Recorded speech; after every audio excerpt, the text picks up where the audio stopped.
Hiya guys, Nigel here, Nigel's Modelling Bench, and I've got another review for you today, as you've probably noticed from the title of this video.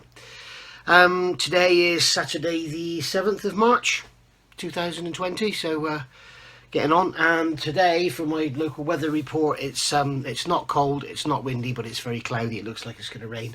So anyway, but I'm going to be out in the garage soon because it's because I say it's not cold. I think I've got a cold. Right, so this is a review of a product Ed has kindly sent me. It was a total surprise, out of the blue. So the first thing he sent me was this. This is the new blue colour glue holders. I love these colours, they match my Mustang. So yeah, really nice. These are the Premium Hobbies glue holders. So he sent me that one, and he's also sent me this one, which is the twin for the two Mr. Hobby glues. So they're really nice, really beautifully finished. And I can show you something here on my old one. This is the old black glue holder. As you can see on there, there's some white spots on the top.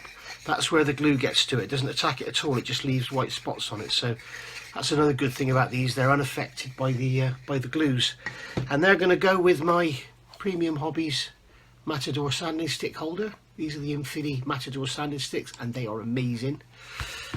This goes with the larger sanding stick holder for the sponges, and then on the back I've got my zebras in there.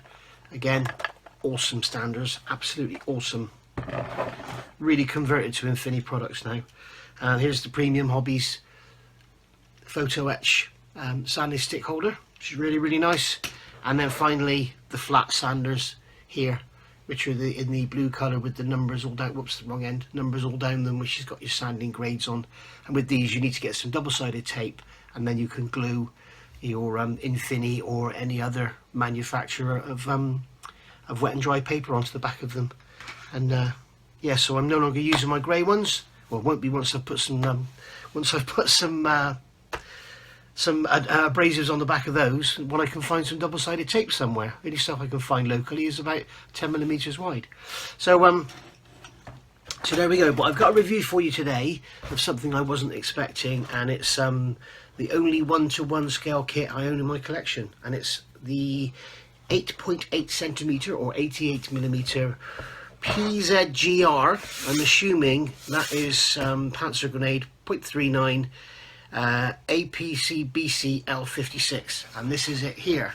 This is the kit. It's from a company called Pzgr. Get it the right way up. It's from a company called Pzgr. Never heard of them. I'm guessing they come from Hong Kong or China or something, and they are making beautiful packaging, I can tell you that. The box is about 2 foot long, about 5 inches square. I've looked on the website. Apparently it's got 4 parts, and that's it. And here comes Jess. So yeah, let's get on the bench and have a look and see what's in here. Okay, so here we are. I've got the box on the bench, and as you can see, I can't get it all in, but there's no point in having the camera so far back you can't even see what we're looking at. So as I say, it's from Pzgr. It's item number 1-001. Contains parts for 1 model, glue and paint not included. I'm not sure what it's made of. I think it's on Ed's website it says ABS. So it is a lovely box, really rigid box. You shouldn't get any issues with damage. So inside here we've got a Saturn V by the look of it. If I could get this box to fold back, there we go.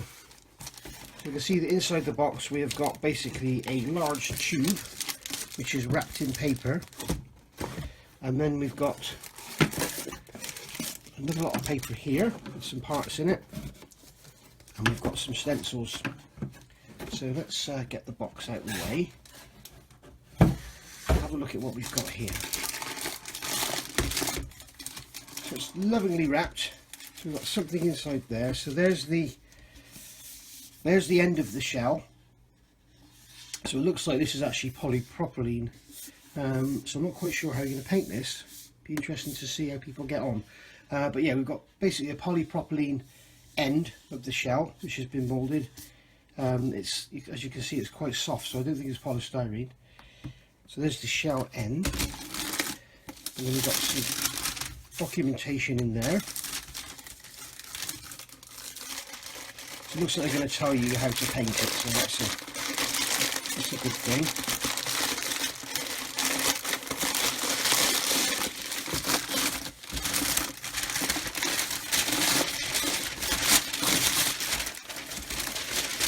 Sorry for the rustling, but there we go.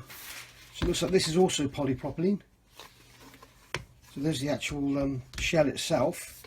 So basically that is going to go in the end of there, like so.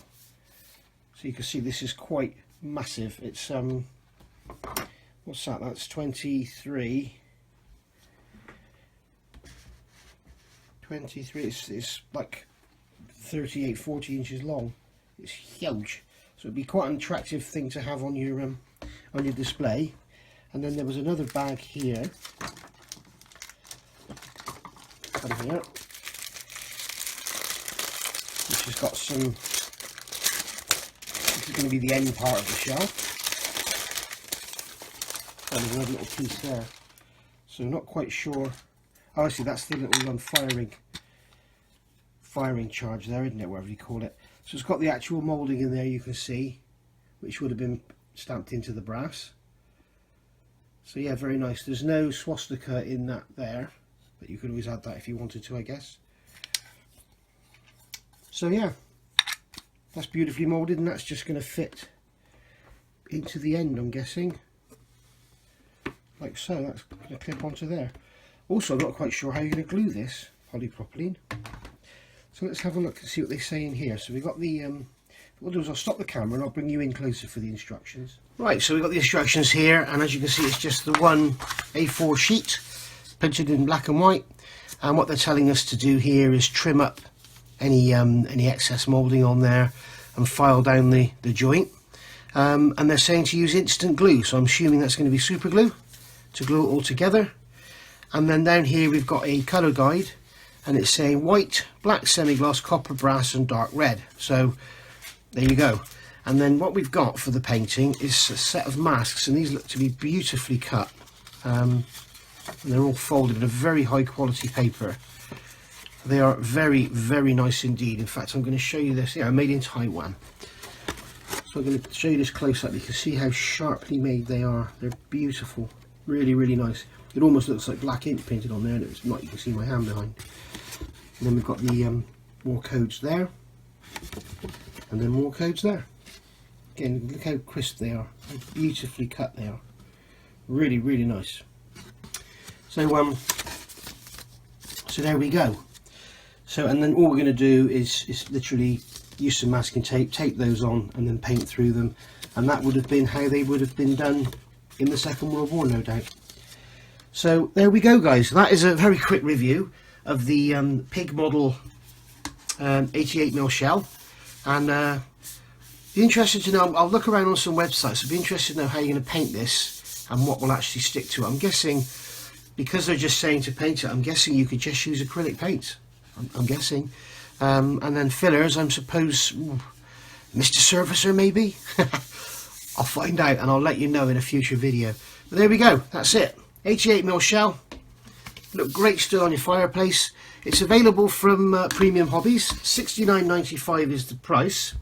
And don't forget that if you have seen this and you want to order, or you want to order anything from Ed's site, NMB10, that's Nigel's Modelling Bench 10, will give you 10% discount off everything, even items that are already discounted. So give him a shout, look up on his website. He's based in Weston-super-Mare. He doesn't have a shop, but you can collect. So if you're local and you want to collect, you can. So thanks for watching, and get over there and order yourself one. Bye for now.